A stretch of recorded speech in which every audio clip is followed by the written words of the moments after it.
Untung ya nggak punya tangan. Bukan, aku taunya yang Agus ini. Agusnya suka banget sih kamu sama Agus. Kita obsesi loh juga. Yang viral tuh Agus nih. Ya bapak datang, bapak datang. Assalamualaikum warahmatullahi wabarakatuh.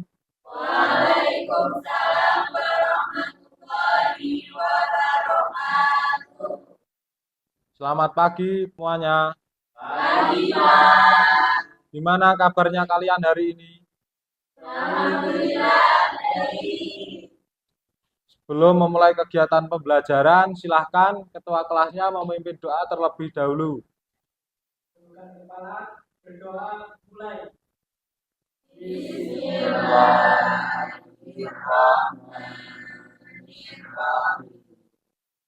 Raditu billahi wa bil Islam wa bi Muhammadin nabiyyan wa rasula. Rabbi zidni ilma warzuqni fahma. Amin. Ya Rabbal Alamin. Selanjutnya Bapak absen terlebih dahulu. Iqbal Fahru Rozi hadir Pak. Dwi Sulistyawati, Rabit Lubabal Hoiri hadir Pak. Luluk Latifatun, Ida Mustafidatun Hadir Pak. Dewi Laili Hadir Pak. Nur Aini Hadir Pak. Suli Sulastri Hadiroh Pak. Atania Saida Nur Sakila Muji Prayetno. Baik, kemarin Bapak sedikit menyinggung mengenai materi tentang zakat. Ada yang masih ingat kalian semua mengenai materi minggu kemarin? Silahkan. Silahkan Mbak Ata, maju ke depan. Saya akan menyebutkan rukun-rukun zakat. Rukun zakat itu ada 4. Yang pertama niat, yang kedua ada muzaki. Muzaki itu orang yang membayar zakat. Yang ketiga ada mustahik. Mustahik itu orang yang menerima zakat. Yang terakhir itu ada harta yang dizakatkan. Udah. Beri tepuk tangan kepada Mbak Ata. Pada pertemuan kemarin, Bapak menyuruh kalian semua untuk membawa peralatan untuk hari ini bisa melaksanakan praktik zakat fitrah. Apakah sudah dibawa? Sudah. Silahkan disimpan terlebih dahulu. Selanjutnya Bapak akan sedikit mengulas tentang materi kemarin, yaitu mengenai tentang zakat.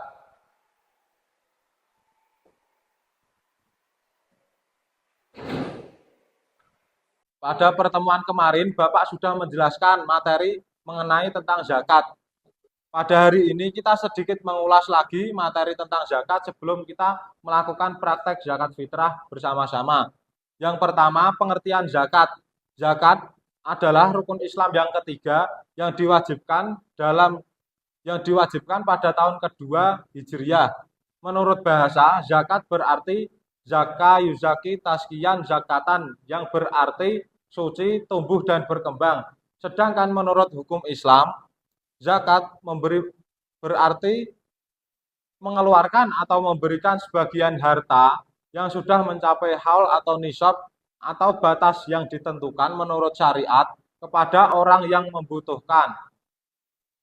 Orang yang berhak menerima zakat disebut mustahik, sedangkan orang yang mempunyai kewajiban untuk memberi zakat disebut muzaki. Dasar hukum zakat diterangkan dalam Quran Surat An-Nur ayat 56 yang tertera pada PowerPoint. Silahkan kalian semua membaca ayat tersebut. Bismillahirrahmanirrahim.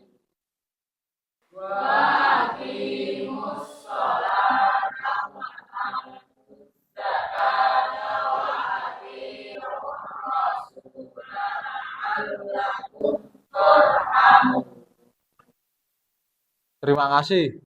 Membayar zakat bertujuan untuk menyuntikkan harta yang kita miliki agar tercipta kedamaian dan ketentraman jiwa.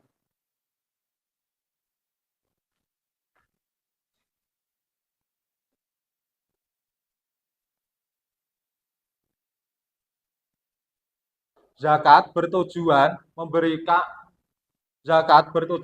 untuk membersihkan dan menyucikan jiwa dan harta orang yang berzakat. Selain diwajibkannya zakat dalam Islam juga mempunyai beberapa tujuan. Yang pertama, agar harta kekayaan tidak beredar di kalangan orang kaya saja, atau ini bisa didonasikan kepada orang-orang yang membutuhkan. Yang kedua, menunjukkan ketaatan kepada Allah. Kan zakat kan merupakan kewajiban umat Islam yang tertera dalam rukun Islam yang ketiga. Yang ketiga, menumbuhkan sikap syukur atas nikmat Allah. Yang keempat, dapat membantu orang lain. Jadi harta zakat fitrah ataupun zakat mal dapat ditasyarufkan kepada orang-orang yang membutuhkan. Yang kelima, menumbuhkan sikap tolong-menolong. Yang keenam, menumbuhkan sikap peduli kepada orang lain. Yang terakhir, memotivasi orang lain untuk berusaha bersungguh-sungguh. Yang selanjutnya, syarat zakat. Syarat zakat yang dimaksud adalah ketentuan yang harus dipenuhi seseorang yang ingin berzakat agar zakatnya sah dalam syariat. Adapun syarat orang yang wajib zakat yaitu beragama Islam, merdeka atau bebas. Yang ketiga, akil balik atau sudah dewasa. Yang keempat, memiliki harta yang dizakati dan harta tersebut sudah mencapai 1 nisab. Syarat harta yang wajib dikeluarkan antara lain harta yang baik dan halal. Jadi tidak boleh hasil rezeki yang haram terus ditasyarufkan untuk zakat, itu tidak boleh. Yang selanjutnya telah mencapai nisab atau jumlah tertentu. Dan yang terakhir telah mencapai haul atau tersimpan selama 1 tahun. Yang selanjutnya rukun zakat tadi seperti yang dijelaskan oleh Mbak Ata ada 4, yaitu berniat ketika melaksanakan zakat, adanya muzaki atau orang yang berzakat, adanya orang yang menerima zakat atau mustahik, dan yang terakhir adanya barang atau harta untuk dizakati. Tadi saya menyinggung golongan zakat atau mustahik zakat yang wajib menerima zakat. Itu diterangkan dalam Al-Quran ada 8 golongan. Yang pertama ini diurutkan dari yang terprioritas dulu. Yang pertama yaitu fakir. Adalah orang yang tidak memiliki harta. Orang fakir tidak mempunyai harta dan tenaga untuk memenuhi kebutuhan. Hal ini disebabkan tidak mampu mencari nafkah, terutama karena cacat fisik atau usia yang sudah udzur atau usia yang sudah tua. Yang selanjutnya miskin, yaitu orang yang kekurangan harta. Orang miskin itu tidak memiliki harta yang cukup atau pekerjaan sehingga tidak dapat mencukupi kebutuhan sehari-hari untuk keluarganya. Yang ketiga, amil zakat atau panitia zakat. Yang keempat, mu'alaf. Jadi mu'alaf itu orang yang baru masuk Islam dan membutuhkan bantuan dalam menyesuaikan diri dengan keadaan baru, serta untuk memantapkan keimanannya. Yang kelima, hamba sahaya atau budak belian yang ingin merdeka. Tapi saya kira yang kelima pada saat ini sudah tidak ada di Indonesia. Yang keenam, ghorim atau orang yang berhutang.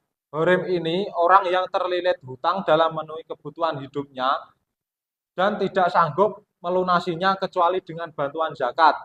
Yang ketujuh, sabilillah atau orang yang berjuang di jalan Allah. Yang kedelapan adalah ibnu sabil, orang yang dalam perjalanan. Yang selanjutnya materi mengenai zakat fitrah. Jadi pengertian zakat fitrah adalah zakat yang diwajibkan bagi setiap orang muslim atau setiap jiwa, yakni mengeluarkan sebagian harta yang berupa makanan pokok pada daerah tersebut. Misal di Indonesia atau di daerah kita biasanya diganti dengan beras kepada orang yang berhak menerimanya.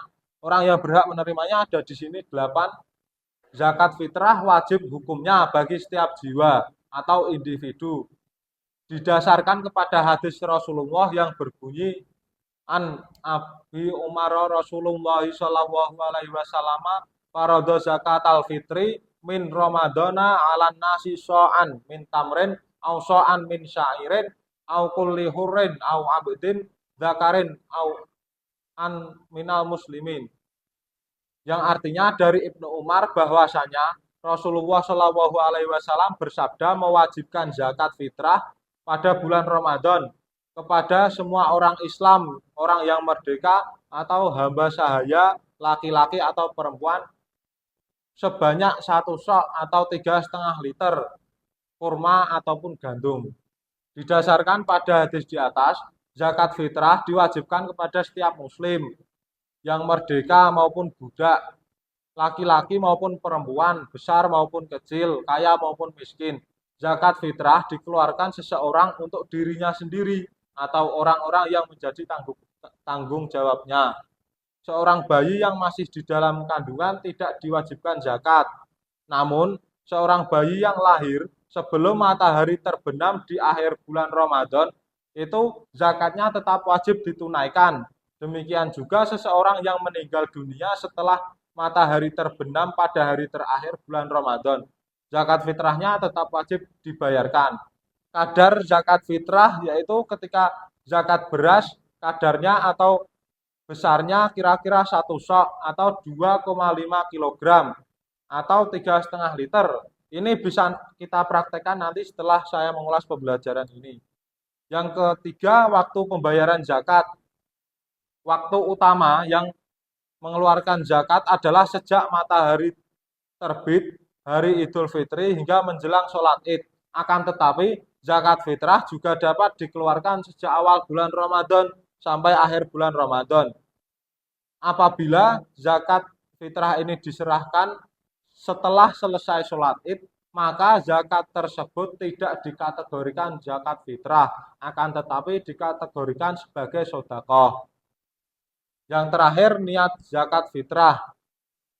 Bapak ingin semua membaca niat zakat fitrah, baik yang atas niat untuk diri sendiri ataupun yang bawah untuk mewakilkan seseorang. Silahkan dibaca.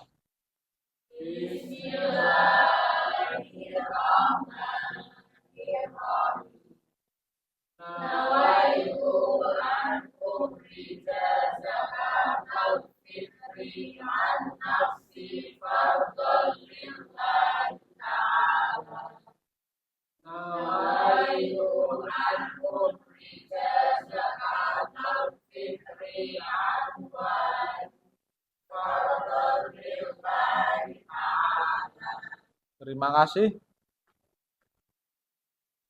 Anak, hari ini kita akan melakukan simulasi praktek zakat fitrah yang diawali oleh Mbak Sulis. Silahkan Mbak Sulis untuk melakukan simulasi. Yang pertama, mengisi data diri terlebih dahulu. Anak perlu diperhatikan setelah mengisi data diri, orang yang ingin berzakat diharapkan untuk menimbang berasnya terlebih dahulu.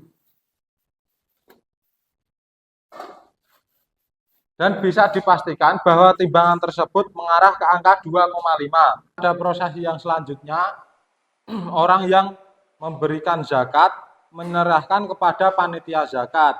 Dan yang memberi zakat membaca niat, sedangkan panitia zakat membaca ucapan ijab kabul. Bismillahirrahmanirrahim. Nawaitu an ukhrija zakatal fitri an nafsi fardhu lillahi ta'ala. Ajarakallahu fima a'taita wa baraka fima abqaita waj'al laka lahu tahuran. Setelah itu, harta yang dizakatkan atau beras yang sudah diserahkan ke panitia zakat ditasarufkan kepada 8 golongan tadi sesuai materi penjelasan yang saya jelaskan di awal. Golongan tadi ada di sini, yaitu fakir, miskin, amil gharib, mu'alaf, hamba sahaya, sabilillah, dan ibnu sabil.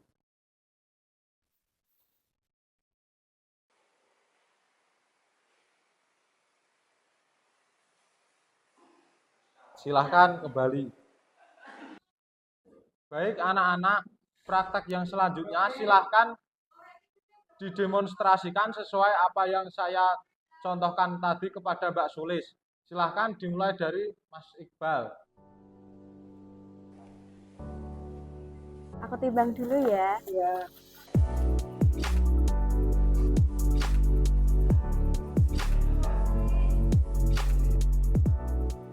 Baik, setelah kita melakukan demonstrasi atau praktek zakat fitrah, kita dapat mengetahui dan bisa mempraktekannya untuk Ramadan bulan depan. kita bisa berangkat sendiri untuk berzakat.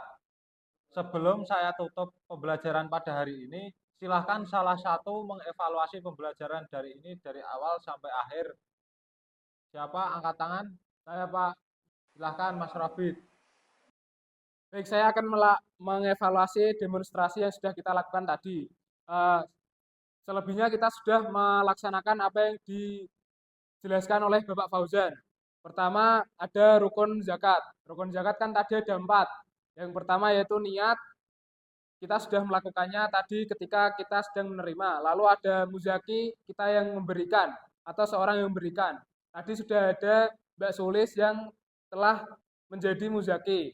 Lalu ada mustahik atau orang yang menerima. Lalu ada barang yang diberikan zakat. Saya rasa demonstrasi tadi sudah cukup menggambarkan kita nanti ketika zakat. Karena sebentar lagi kita akan memasuki bulan Ramadan. Tadi lalu untuk mustahik tadi ada 8 golongan. Fakir, miskin, amil, mu'alaf, hamba sahaya, gharim, sabilillah, ibnu sabil. Ya, mungkin itu yang menjadi evaluasi dari demonstrasi tadi. Sekian dari saya, terima kasih. Saya cukupkan pembelajaran hari ini. Mari kita tutup dengan bacaan kafaratul majelis bersama-sama. Bismillahirrahmanirrahim. Subhanallahumma wa bihamdika asyhadu an la ilaha illa anta astaghfiruka wa atubu ilaik. Cukup sekian dari saya. Wassalamualaikum warahmatullahi wabarakatuh. Waalaikumsalam warahmatullahi wabarakatuh. Terima kasih, Pak. Sama-sama.